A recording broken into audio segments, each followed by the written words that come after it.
Williams. Welcome back to Upfront. How are you, my friend? Hey, what's going on, Ray? I love what you're wearing. You know, we're having this day, Wakanda forever. We're having the day. Forever. Well, thank you so much for being a guest today on Upfront. And of course, we're talking about and saluting the iconic Chadwick Boseman, who passed away recently. And I believe that we're all just still in shock over the loss of this amazing artist. I have to say thank you to AAFCA and Gil Robertson. You guys have done an amazing job highlighting and really honoring our Black creatives. And he was one that you all honored a few years back for his role in Black Panther. You also released a recent statement from AAFCA about his passing that many of our listeners can take a look at WCLK.com. But really wanted to talk to you about his iconic career. I know another AAFCA member, Miss Rhonda Rasha Penrice, has also written something beautiful about Chadwick, and that appeared on NBCnews.com. And just really talking about him playing these iconic roles until he's become ultimately an icon himself. So let's get into his amazing films. And I'm going to let you get started with kind of going down the line of his iconic characters and why he was so perfect for these roles. Well, I mean, before we even start with that, I just want to kind of make light of something that I think is really important is that Chadwick, when he came onto the scene, when he started acting, he's been acting consistently since he graduated from Howard University. He's been in 19 different television shows, including ER, All My Children, CSI New York, and my favorite, Lincoln Heights. But he really kind of solidified his movie career when he starred as Jackie Robinson in 42. That kind of set him on that path that we now know and respect to see him as being. I know that you had talked, we had talked kind of before off camera about his roles. And I remember when I first saw him as Jackie Robinson, and I've been fortunate enough to actually work with the Jackie Robinson family on a project before. And the things that I remember them telling me about who Jackie Robinson was, you can tell that what he does and what Chadwick does so brilliantly is he knows how to actually dissect who a person is and bring out their best characteristics and some of their worst, like their frustrations, their pains, because of the fact that these are period pieces. Just know what you can escape the racism and the tensions that happen in these professions. But the one thing that he does brilliantly in 42 and all the other films, and we'll get into each one, is the fact that he is able to show what makes these people special, what makes them excel, their genius, their brilliance, their athleticism, their power, and their strengths. And I think that is what's really going to be part of his legacy moving forward as we start to look and really honor all the movies that he's done. I was going to say, I remember when 42, they were promoting that because there was a huge push for that film. And I remember Atlanta specifically was one of those areas that they really promoted the film very heavily. I remember Hank Aaron was also involved in really promoting that film. And that was, again, where I think all of us recognized his acting ability. And we were like, this is someone to watch.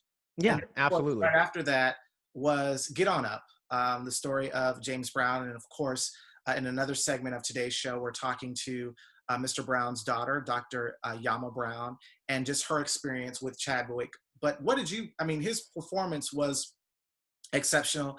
And for, I think, many of us, we knew who James Brown was, but he was really able to humanize Mr. Brown in a way that we had never seen before. Absolutely. I think that when you think back to, as a Georgia boy, I mean, James Brown was in my house every day, every weekend, every block party, every cookout. So like to grow up with James Brown and then to see him being brought to life in a way that we hadn't always seen, the behind the story, the tensions, the pain, the brilliance, and just the physicality of what he brings to his show and his performances, the expectation of excellence. We hear things and rumblings, but we never actually saw it. And I thought Chadwick did a very good job of just showing us who he was. And one thing I loved about this film was the fact that they broke the fourth wall to kind of really explain his, James Brown's way of thinking. And Chadwick did you can tell he studied him so meticulously. I remember seeing a clip about how he learned how to dance like James Brown.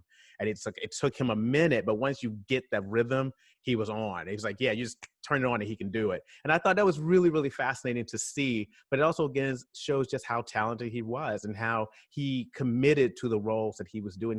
He did the roles that he believed that he could do, and he wouldn't do it in a half-assed kind of way.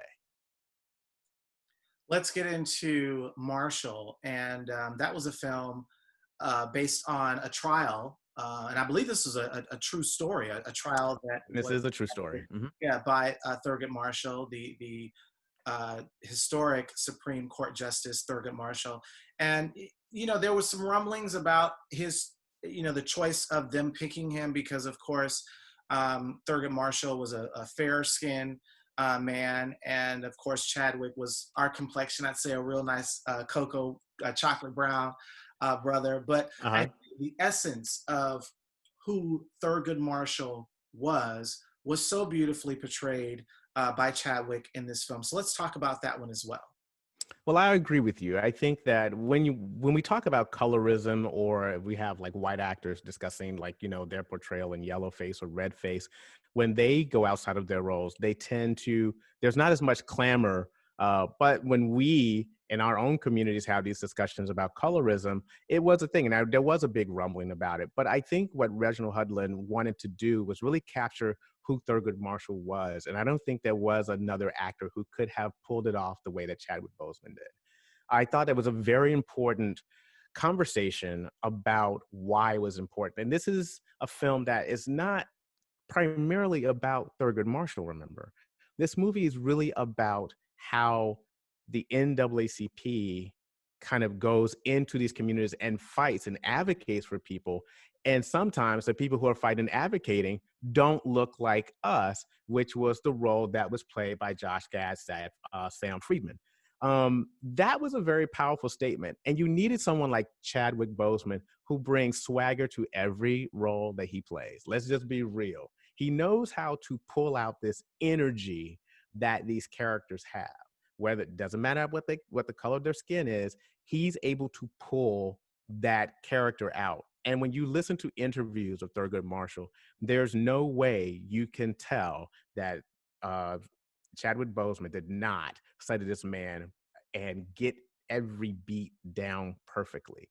The arrogance, the swagger, the charisma, the just his joie de vivre, it's there. And I was just very impressed with it. I was on a panel actually here in Atlanta with the NAACP discussing Marshall. And one of the things that kind of came up, especially talking to the president of NAACP at the moment, was about activism and how important, especially during that time and even today, the NAACP's role is in advocating for our rights. And so it was just interesting. And even Chadwick had a statement about it, and he was very proud of playing that character and what it meant for people to understand that there's always someone fighting in your corner. And so following Marshall, of course, was the iconic Black Panther film. I think for many of us, this was more than just a movie. I mean, this was a cultural phenomenon. We all went out and bought our dashikis. I grew my hair out as Killmonger. The jewelry. I mean, it really became the event of the year. And I think it had been a very long time before we had a film that I think everyone was so excited, because this was one of those things that were multi-generational. I mean, the entire family could really enjoy and get into, this film and this character. So let's talk about Black Panther as this cultural phenomenon.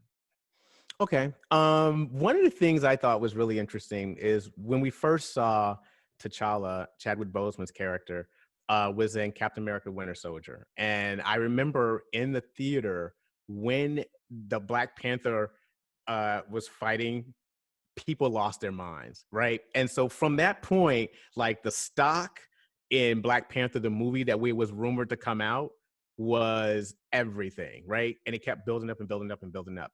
And I can't remember which movie it was, but at one movie, they actually had the screening at the end of the movie to show you the preview of of Black Panther, and then they did the preview at the Super Bowl that year. And I remember being on Twitter and people were going insane. Like they couldn't wait for this movie to come out. Everything seemed like all the stars were aligning for this film. And then it comes out. And there was there was a groundswell already. People were prepared for this. But then when you see it, and there were just people crying in the theater because they've never seen people who look like us represent us in such a way that was so powerful, prideful, honest, and sincere about our potential, who we are as people that people have overlooked for decades. It brought a sense of pride to so many people. And so, yeah, Wakanda Forever became the statement and is still being used to this day because that's the feeling that we don't ever want to lose, our sense of self that this movie reinstilled in us. Even if though it's a superhero film, it brought who we are to the forefront to the world just in one single movie. Well, Ed, I want to say thank you so much for being a guest today on Upfront, and so appreciate you talking about Chadwick. Of course, his legacy, his filmography, and why he was just that guy. I mean, he truly was that dude right now in Hollywood, and we're going to sorely miss him. But Ed, how can our listeners stay in contact with you on social media? Well, you can find me on Twitter at the Ed at Large, and you can find me on Instagram as En Adams. All right, Ed, thank you so much. Wakanda forever, brother.